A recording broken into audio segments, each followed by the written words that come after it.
this is a video to help you based on my own experience with a leak coming from the shower. It's, as you can see, it was quite a big leak. It was in fact more than one leak. One was from the pipe, similar to this, poly pipe. Great stuff. There's only two disadvantages. You can't detect it with a metal detector. And the second thing is, if it gets hot, it expands, and as it expands, especially when it gets red hot, it will then, if it has any kind of damage, as will happen with us, when the hot water's running, and used for more than 5, maybe 10 minutes, then we started to get water coming down. Now this didn't happen straight away. The shower was fitted 3 years ago, and the leak only appeared, well, in the last few weeks. So it was something that was hidden from us. But obviously, if you look in the video, you'll see it was quite substantial. So what's the solution? Well, first of all, what caused the leak? The leak was caused by screws, 2 longer screws going through a metal stud behind the tiles, which you weren't aware of. The pipe was then squeezed and the screw pierced only slightly the pipe, but enough to make a small pinhole that when the pipe gets red hot, then the water obviously came out. All the time the water was cold, or the pipe wasn't red hot, then there was no leak. So the leak came after maybe 5–10 minutes. So the answer to the problem was to reroute the pipe using one of these, cutting through the metal at a higher point where I could see it, then joining the pipes, and then this allowed to drill through and pass the pipe through the metal stud and then vertically down away from the metal stud, and then that way you're not risking any more the pipe getting damaged by a screw. So that was that. This pipe is very easy to join. There's only one precaution. I use these because I found this speed fit a very easy one to use, but there are others. But you must use one of these if you want your insurance to be validated, because without that in there, it's not reinforced the pipe, and the pipe, when it's squeezed, could distort, and in time you could have another leak.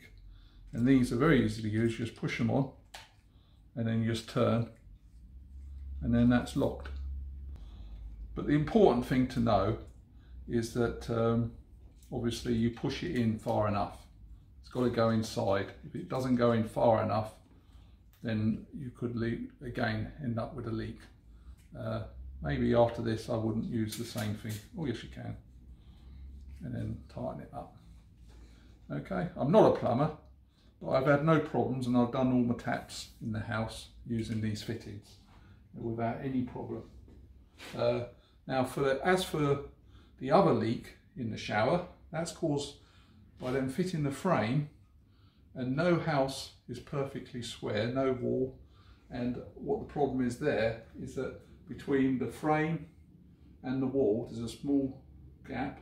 Again, I'll show you a video. It's really a very fine gap, which that's all water needs. Water can always find a way through. So what I recommend, because I've had 2 showers fitted by 2 different plumbers and both made the same error in my view, you're best to seal the inside of the frame. So as where you're having your shower, it's sealed from the outside. But what they do tend to do is they use this clear sealant to seal the outside of the frame, but they don't bother with the inside of the frame. And obviously there's fixing screws to fix the frame to the wall, and those screws go straight through to the plasterboard, and if the water gets in, it passes through the screws and then down on the other side of the wall, reaching the ceiling below. assuming your bathroom's on the first floor as ours are. Anyways, so I'll show you how I sealed it, but it's very simple and costs next to nothing. So with your bathroom sealant, seal all the way down the inside of the shower frame.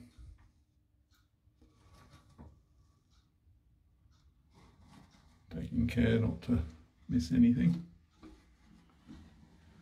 Right the way down to the bottom.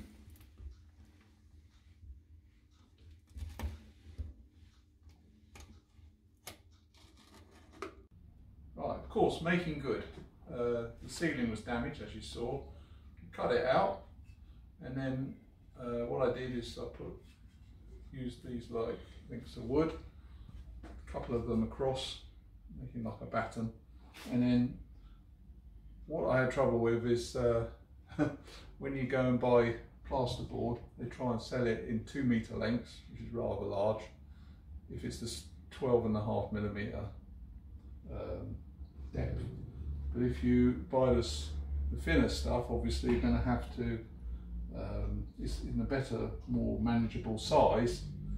But after you cut it out, you also need to cut out some hardboard to make up the thickness, and I found out that that gave it almost back to the true 12mm or so, and then the rest you can do with filler, and then that made a nice finish. As you can see in the video, the ceiling looks no different and it's as new. So that's just the final tip, and hope that all helps. All right, cheers.